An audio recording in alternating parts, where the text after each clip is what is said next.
Bonjour Adeline, comment allez-vous? Bonjour Pierre, je vais très bien, merci. Et vous? Je suis très en forme, merci. De quoi allons-nous parler aujourd'hui? Je vais vous présenter Tantata Mounani qui est un livre de la série Histoire de s'exprimer, écrit par Michael Delvoye et illustré par Momou. Cet ouvrage a été conçu pour enseigner des expressions idiomatiques françaises liées au vocabulaire du pain à travers une histoire captivante. Comme cela est intéressant. Mais dites-moi, qu'est-ce qu'une expression idiomatique et pourquoi est-elle difficile à traduire littéralement dans une autre langue?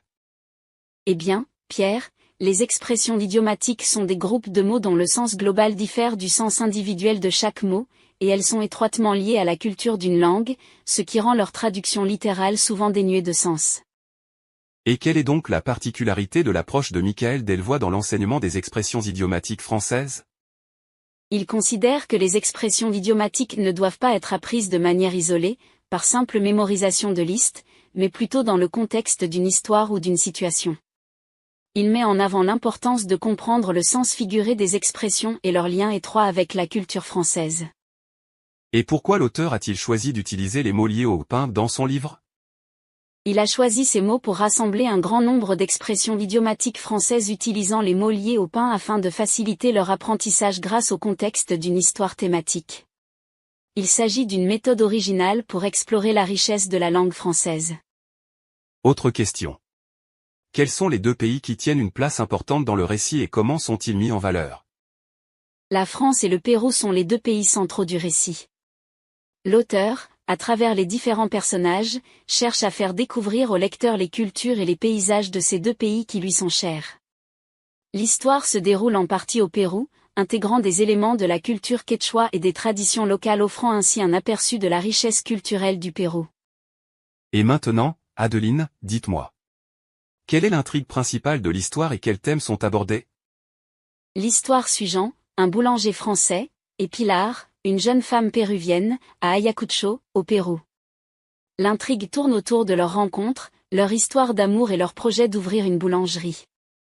Les thèmes abordés incluent l'amour interculturel, l'importance de la famille et des traditions, la résilience face à l'adversité et les difficultés liées au terrorisme, avec la mention du sentier lumineux. Comme c'est intéressant. Et quel est le public cible de ce livre et quel niveau de français est recommandé pour sa lecture? L'ouvrage est conseillé à un public de plus de 17 ans et s'adresse principalement aux apprenants de français langue étrangère ayant un niveau minimum B1. Voire fin A2 selon moi.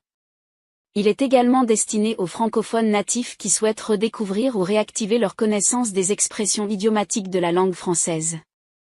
Très bien, et dites-moi, quelle est la signification du titre Tantata Mounani et quel message l'auteur souhaite-t-il transmettre à travers son livre?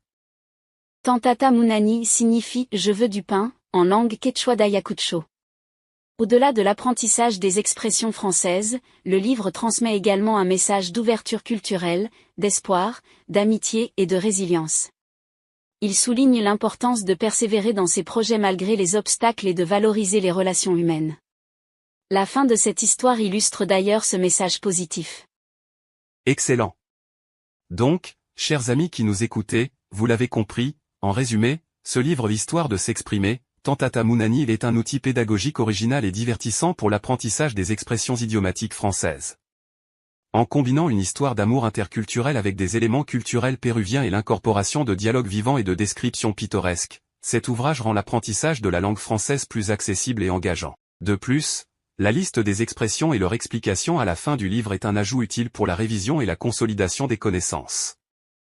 C'est exact Pierre, et en plus de ça, sur son site internet, www.michaeldelvoye.com, des fiches d'activités sont disponibles en téléchargement gratuit pour faciliter la compréhension de textes en autonomie ou en classe.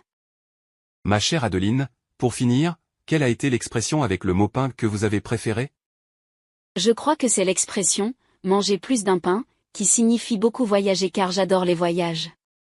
Et vous qui nous avez écoutés, je vous invite à découvrir et lire ce livre pour nous dire ensuite, en commentaire quelle est votre expression préférée qui utilise le mot pain.